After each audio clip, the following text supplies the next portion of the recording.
Behind me is my 2022 Isle of Man Green X-Drive G80 M3. I've had it for about a year.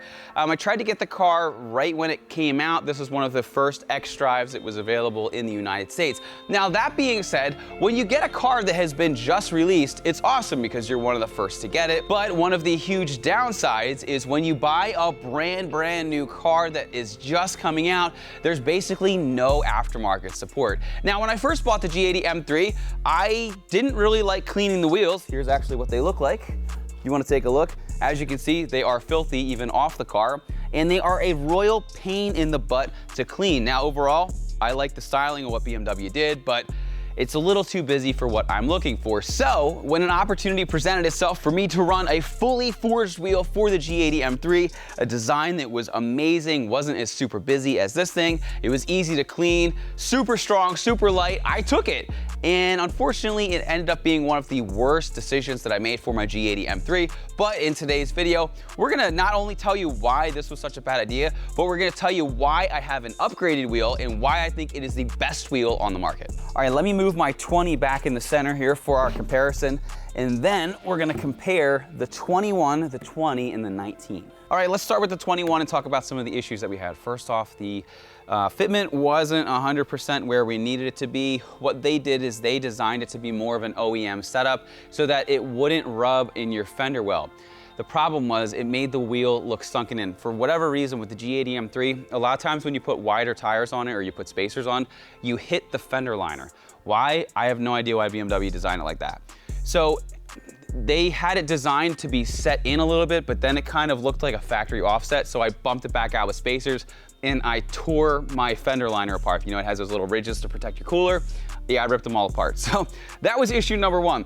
Issue number two, finding the correct tires for this. Now, the Michelin Pilot Sport 4S is a great tire, but it's your only option. So if you wanted to run something a little bit more aggressive, it's just not really an option. And speaking of that, it's not really designed to be a performance wheel when you look at how small of a tire you have. As you can see, as we go down in size, the tire gets bigger. So the 21 is the worst ride. You have the least amount of tires and the least amount of tire options. The 20, you get a lot more tire options. You can see here we have R888Rs on this one over here, our factory setup.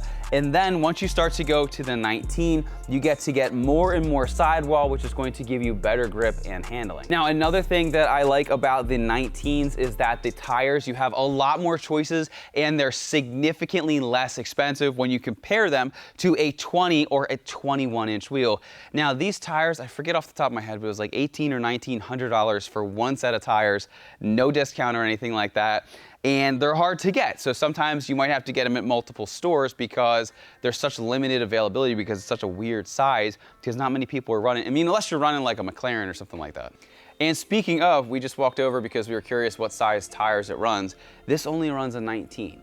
So you think of supercars, you think of them all running these huge wheels, but even McLaren from the factory is putting 19s on them. So that says a lot in itself. Now, also when you're picking wheels and tires and whatnot, one of the things to consider is ride quality and if you're lowered or not. Now, if you're at a stock ride height, your ride is most likely going to be cushier than a car that has lowering springs on it.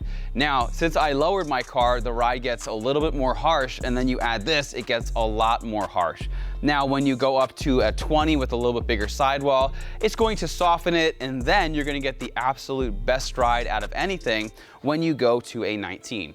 Now, for whatever reason, BMW decided to do something a little bit strange with the wheels. Now, from the factory on my G80 M3, it came with 19s and it came with 20s. And you may be thinking about it like, okay, which one goes where? Because my thought was, okay, maybe they put a 20 in the front to clear the big brake kit, and maybe they put the 19 in the rear because you have more rubber, more options for tires, and maybe better grip. But no, it's the opposite. And I still have no idea why they put a 20 in the back and a 19 in the front. Now, I'm not OCD, but for those of you who are, this might be a huge issue. So anyway, we just decided to cut the 20s, which they still do look good, and go with a fully forged 19-inch wheel. So all of that to say, the 21-inch wheel was a terrible decision on our part, but today, we're making the best decision with Apex's brand new, fully forged VS5 RS Sprint Line wheel in satin black.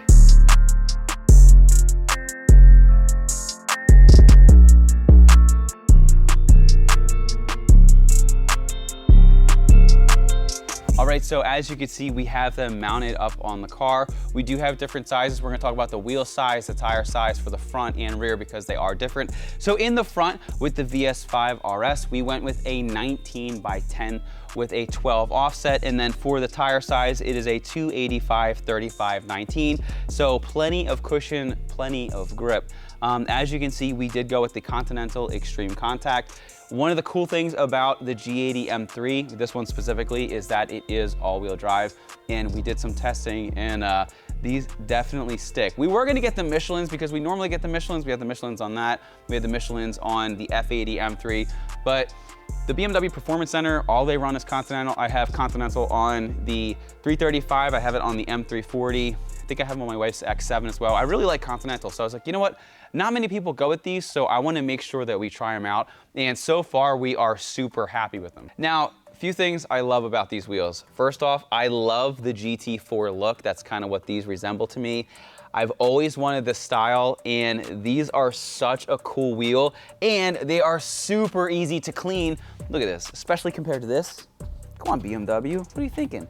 You need like a toothbrush. It would take me longer to clean the wheels than it would the entire car. Where this, super easy to clean. I did go with a matte black, so if I do get a little bit of brake dust on there, it's not super noticeable, so you can go a little bit longer without cleaning them, and you don't have to be super crazy about making sure you get every piece of dirt off of them. The other thing that we said earlier, and there you go, it's stamped right there, these are fully forged wheels, so they are the lightest wheels you can get, they are the strongest wheels you can get, and because they're forged, they're able to do these crazy designs. If you look at it, they actually sheared away a ton of metal to make them as light as possible, yet they still have the strength that you need even for heavy track use. Also with these wheels, Apex knows that guys like to run big brake kits, and as you can see, even from the factory, I can still fit my hand behind.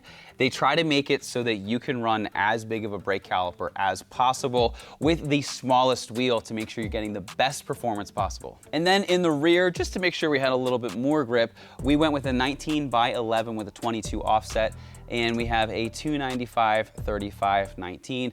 Now, when you are running different wheel sizes on an X-Drive car or an all-wheel drive car, you wanna make sure that the overall diameter is within 1%, which these tires help me do, so that way I don't have to worry about my transfer case blowing up. Now, although I went with the satin black, if you like more of a gunmetal, there's a color called anthracite, and there's also a brush clear if you want a brighter silver color.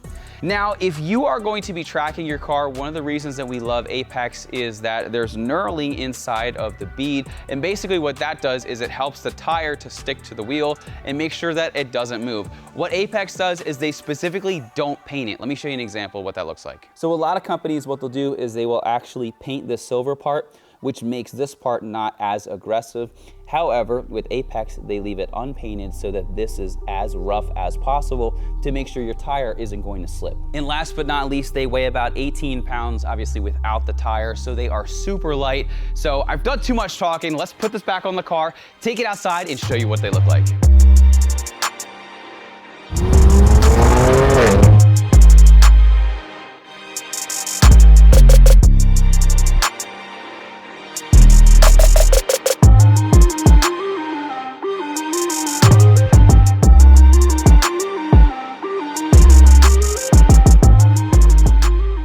So once again, my name is Brian, that's Zach behind the camera. Thanks for watching Kies Motorsports. If you are interested in a set of Apex wheels for your car, whether it's a BMW, Porsche, or other make or model, be sure to see the links down in the description. Thanks again for watching, and we'll see you in the next video.